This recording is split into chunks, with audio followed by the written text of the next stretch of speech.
কখনো যদি দেখো কোনো মানুষ তোমার আসা যাওয়াতে, তোমার কথাবার্তাতে বা তোমার সাথে মেলামেশা করতে বিরক্ততা বোধ করে,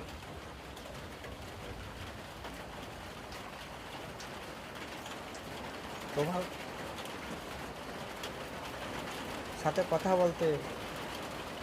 মন চাইছে না, তার কাছে জোর করে যাবে না, আমাকে তাকে বিরক্ত করবে না, কারণ এতে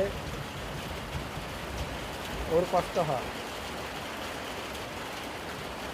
আর যাকে তুমি ভালোবাসবে, মন থেকে চাইবে, তুমি তো চাইবে না সে কষ্ট